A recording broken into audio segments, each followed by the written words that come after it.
Hello. तर काल आपण बघितलं बेसिक ऑफ अकाउंटिंग. तर सर्वात पहिलं आपण बघितलं बुक किपिंग. बुक किपिंग म्हणजे काय असतं? Recording of transactions. ट्रान्झॅक्शन म्हणजे काय? जे आपण देवाणघेवाण करतो ते. बुक किपिंग म्हणजे काय? Recording of transaction. ट्रान्झॅक्शनचे किती टाईप पडतात? 2. एक कॅश ट्रान्झॅक्शन आणि एक क्रेडिट ट्रान्झॅक्शन. कॅश ट्रान्झॅक्शन म्हणजे काय? आपण दुकानात जातो, पैसे येतो आणि त्या बदल्यात वस्तू घेतो. आणि क्रेडिट ट्रान्झॅक्शन म्हणजे काय? उधारी. आपण वस्तू घेतो पण पैसे लगेच देतो का? नाही. ते आपण थोड्या वेळानंतर, 1 महिन्यानी, 2 महिन्यांनी, 1 दिवस, 2 दिवस त्याप्रमाणे देतो. त्याला काय म्हणतो आपण? Credit transaction. त्यानंतर आपण बघितलं होतं अकाउंटिंग. अकाउंटिंग म्हणजे काय? Recording, classifying, summarising, analysing and communicating. त्यात पहिलं काय होतं? रेकॉर्डिंग. रेकॉर्डिंग आपण कशात करतो? In the books of journal. त्यात आपण काय तयार करतो नंतर? लेजर. आणि तेच लेजर एव्हरी इयर 31 मार्चला आपण काय करतो? क्लोज करतो. आणि तेच क्लोजिंग बॅलन्स, त्याच्यावरून आपण काय तयार करतो? Trial balance. आणि ट्रायल बॅलन्सवरून आपण तयार करतो फायनल अकाउंट. फायनल अकाउंट म्हणजेच काय? आपलं trading account, profit and loss account आणि बॅलन्स शीट. ओके. हे अकाउंट काय असतं ते आपण डिटेलमध्ये पुढं बघायचं आहे अजून. त्यानंतर आपण एक नवीन स्टार्ट केलं होतं की पार्टनरशिप. त्याआधी आपण एक डेफिनेशन बघितली होती. तर आपण काय बघितलं होतं? Partnership act 1932. हा काय एक ॲक्ट आहे.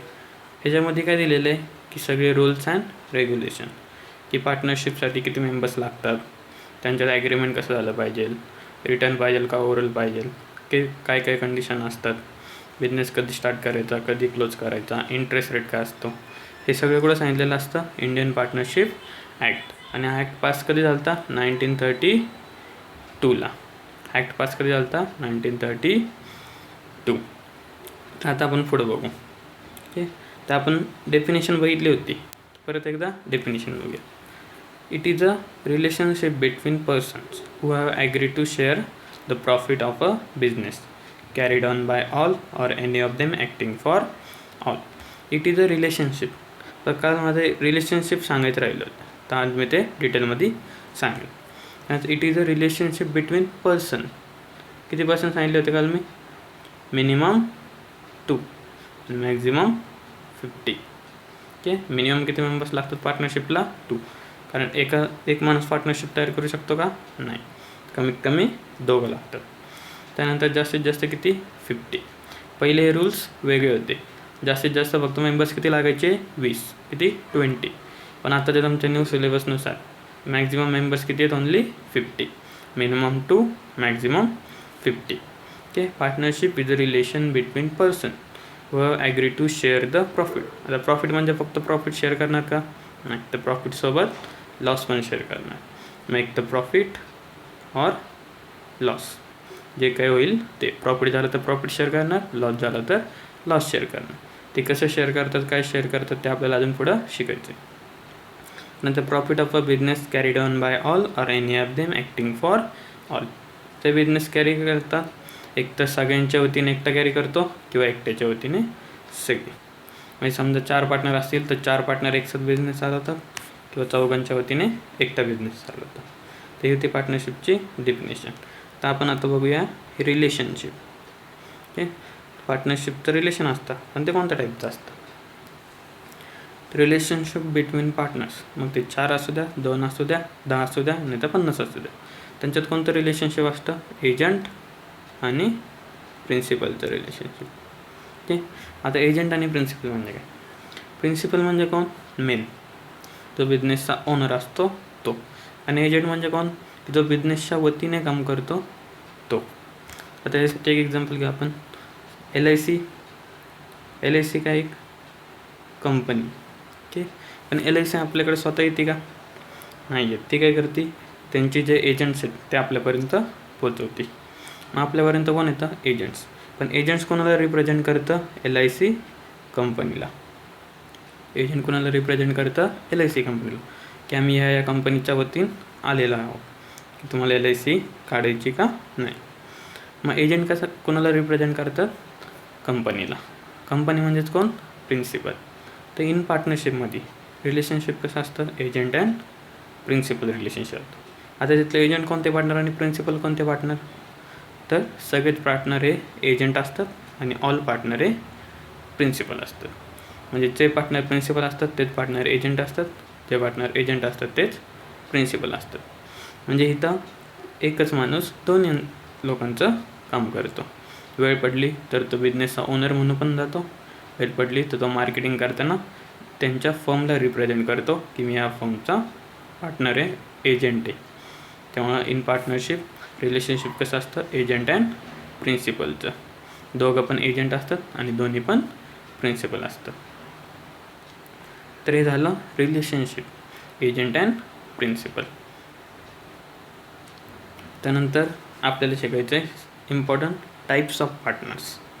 आता ही पार्टनरशिप फॉर्म केली, तुम्हाला सांगितलं कमीत कमी 2 पार्टनर, जास्तीत जास्त 50. पण यांच्यामध्ये रिलेशनशिप कसं असतं, एजंट अँड प्रिन्सिपल. आता आपण बघितलं की acting for all or any of them acting for all, म्हणजे एक पण काम करतो किंवा एकाच्या वतीने सगळीसुद्धा काम करतात. हे आपण कुठं बघितलं, डेफिनेशनमध्ये. तर हे कसं असतं, त्यासाठी आपण काय शिकूया, टाईप्स ऑफ पार्टनर्स. तर सर्वात पहिला टाईप्स काय आहे, ॲक्टिव्ह पार्टनर. सर्वात पहिला टाईप्स कोणता आहे, ॲक्टिव्ह पार्टनर. आता ॲक्टिव्ह पार्टनर नावच आहे ॲक्टिव्ह. तर ॲक्टिव्ह पार्टनर म्हणजे काय, की जो रोज जॉबला येतो, म्हणजे त्यांच्या पार्टनरशिप फर्ममध्ये येतो, रोज त्याचे रेग्युलर कामं करतो, ओके, त्याला काय म्हणतात ॲक्टिव्ह पार्टनर. कारण तो काय करतो, बिझनेसमध्ये ॲक्टिव्हली पार्टिसिपेट करतो. जो डे टू डे वर्कमध्ये पार्टिसिपेट करतो, बिझनेसमध्ये पैसे इन्व्हेस्ट करतो, लॉस झाला तर लॉस पेअर करतो, प्रॉफिट झालं तर प्रॉफिट पण घेतो. म्हणजे हा काय करतो, सगळी कामं करतो. ते बिझनेसमध्ये काम पण करतो, पैसे पण गुंतवतो, लॉस पण घेतो आणि प्रॉफिट पण घेतो. आणि याची लायबिलिटी पण कशी असते, अनलिमिटेड. ही लायबिलिटी कशी असते, अनलिमिटेड. आता अनलिमिटेड लायबिलिटी म्हणजे काय, ओके.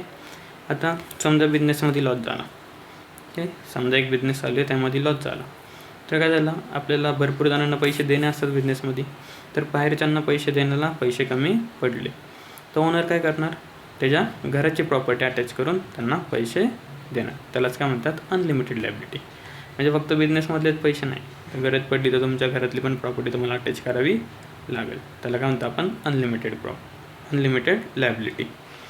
तर ॲक्टिव्ह पार्टनर कसं असतं, की जे डे टू डे बिझनेसमध्ये वर्क करतात, ओके, प्रॉफिट पण इन्व्हेस्ट करतात, लॉस पण शेअर करतात, ओके, आणि लायबिलिटी कशी असते त्यांची, अनलिमिटेड. त्यानंतर सेकंड नंबर येतात स्लीपिंग आणि डोरमंट पार्टनर. यांना काय म्हणतात, स्लीपिंग किंवा डोरमंट. आता स्लीपिंग नावातच आहे स्लीपिंग, ओके. हा पार्टनर काय असतो, झोपलेला असतो. तर झोपलेला म्हणजे काय, बिझनेसमध्ये येऊन झोपतो का, नाही. तर स्लीपिंग पार्टनर म्हणजे काय, हा डे टू डे ॲक्टिव्हिटीमध्ये पार्टिसिपेट करत नाही. ॲक्टिव्ह पार्टनर काय करतो, रोज बिझनेसमध्ये येऊन बिझनेसचा वर्क करतो. आणि स्लीपिंग पार्टनर काय करतो, ओन्ली पैसे इन्व्हेस्ट करतो.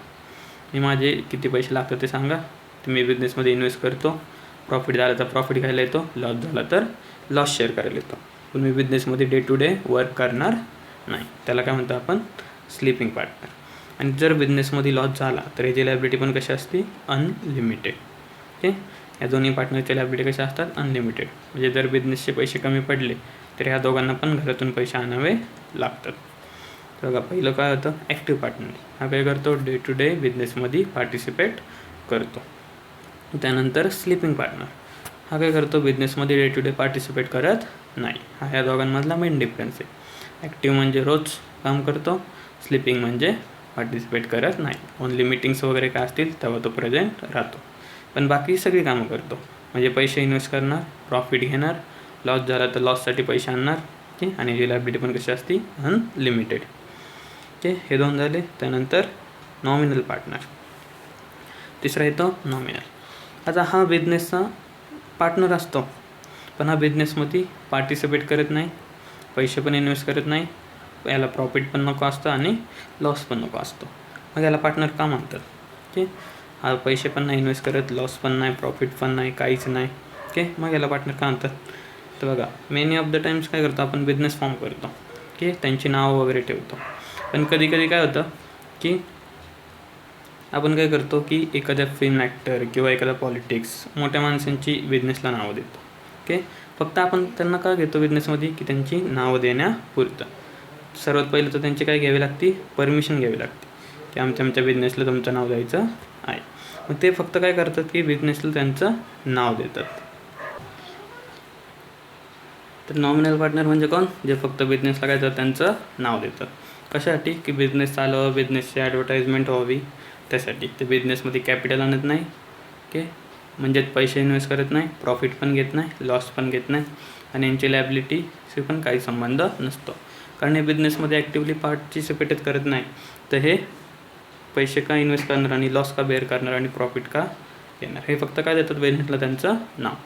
जरी बिझनेसचं काही नुकसान झालं तरी हे जबाबदार नसतात. त्यांना काय म्हणतो आपण? Nominal partner. त्यानंतर सिक्रेट पार्टनर. त्यानंतर काय पुढं? Secret partner. आता सिक्रेट पार्टनर, नावाचं secret partner. Okay, secret partner म्हणजे असे पार्टनर की जे बिझनेसचे पार्टनर आहेत पण बाकीच्यांसाठी पार्टनर नाही आहेत. त्यांचं नाव काय असतं? हाईड केलेलं असतं की हे बिझनेसचे पार्टनर नाही आहेत.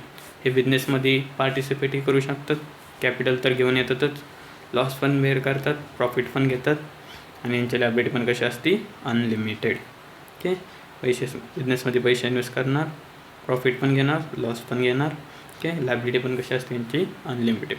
फक्त त्यांचं नाव काय असतं? सिक्रेट. हे कुणाला त्यांचं बिझनेसचा पार्टनर आहे म्हणून शो करत नाही. ओके, त्यानंतर लास्टला आहे पार्टनर बाय एस्टॉपल. ओके, ते पहिले वरचे काय होते? पहिलं ॲक्टिव्ह पार्टनर. हे काय करतात? बिझनेसमध्ये डे टू डे बिझनेसमध्ये पार्टिसिपेट करतात, म्हणजे रोज येणार, काम करणार, पैसे इन्व्हेस्ट करणार, प्रॉफिट झालं तर शेअर करणार, लॉस झाला तर लॉस पण शेअर करणार. ओके, आणि यांची लायबिलिटी कशी असते? अनलिमिटेड. अनलिमिटेड लायबिलिटी म्हणजे काय? की जर बिझनेसचे पैसे कमी पडले, जर एखादा लॉस बेअर करायला बिझनेसचे पैसे कमी पडले, तर हे काय करणार? त्यांची पर्सनल प्रॉपर्टी अटॅच करणार. त्यानंतर स्लीपिंग ॲट डोरमॅन. ओके, आणि स्लीपिंग किंवा डोरमॅन पार्टनर म्हणतात. स्लीपिंग म्हणजे कोण? झोपलेला. हा पैसे इन्व्हेस्ट करतो, प्रॉफिट पण घेतो, लॉस पण शेअर करतो, पण बिझनेसमध्ये पार्टिसिपेट करतो का? नाही, म्हणून याला काय म्हणतात? Sleeping partner.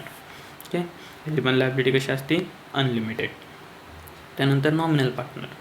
ह्याला नॉर्मली काय घेतात बिझनेसमध्ये? की बिझनेसला त्याचं नाव देण्यासाठी. एखादा फेमस ॲक्टर किंवा पॉलिटिशियन, ओके, अजून कोण असू शकतं, की त्यांचं फक्त काय देतात? बिझनेसला त्यांचं नाव देतात, बाकी काही करत नाही.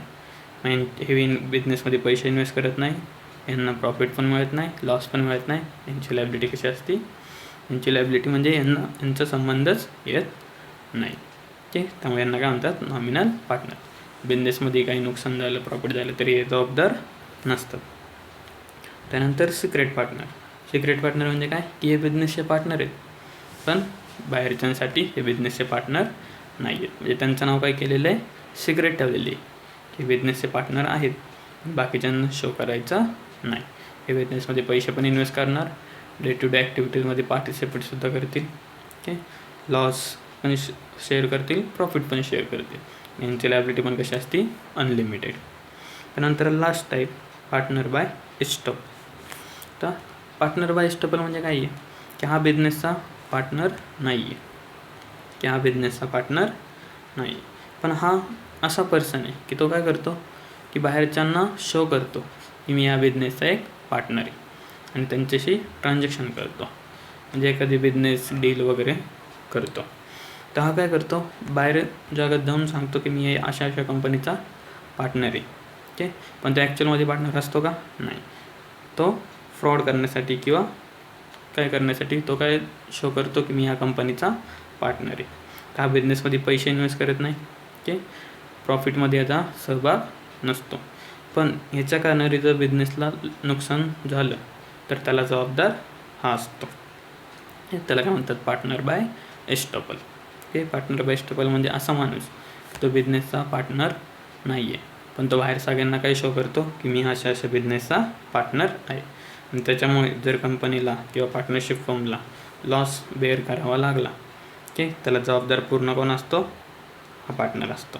त्याला म्हणतात पार्टनर बाय एस्टॉपल. ओके, तर हे आपण बघितलं. सर्वात पहिलं काय? पार्टनरशिप. ओके, पार्टनरशिपची डेफिनेशन ही सर्वात इम्पॉर्टंट आहे. It is the relation between person. Relation कसं असतं? एजंट आणि प्रिन्सिपल. ओके, कोणताही पार्टनर एजंट असतो, कोणताही पार्टनर प्रिन्सिपल होऊ शकतो. म्हणजे 2 पार्टनर असतील तर दोघं पण एजंट आणि दोघं पण प्रिन्सिपल. हे दोघं पण ओनर आहेत आणि दोघं पण एजंट आहेत. ओके. बिटवीन पर्सन्स किती? कमीत कमी 2, जास्तीत जास्त 50. कमीत कमी 2 मेंबर, मॅक्झिमम 50 मेंबर्स. आणि कशासाठी बिझनेस फॉर्म करतात? प्रॉफिट कमवण्यासाठी. पण एव्हरी टाईम प्रॉफिटच होतो का? कधी कधी लॉस पण बेअर करावा लागतो. ते काय करतात? ॲग्री टू शेअर काय करतात? प्रॉफिट आणि लॉस. आता हे प्रॉफिट लॉस शेअर कसं करायचं ते डिपेंड असतं ॲग्रीमेंटवरती. ओके. ॲग्रीमेंट आपण पुढे इन डिटेलमध्ये शिकणार आहोत. त्यानंतर profit of business carried on by all or any of them acting for all. Okay. म्हणजे एकतर 4 जण असतील तर 4 जणांच्या वतीने एकटा बिझनेस करतो, तरच काय म्हणतो आपण? Active partner. ओके. मग बाकीचे 3 काय झाले? Sleeping partner. एक तर business carried on by all or any of them acting for all. एक तर सगळे मिळून बिझनेस चालवतात किंवा सगळ्यांच्या वतीने एकटा बिझनेस चालवतो.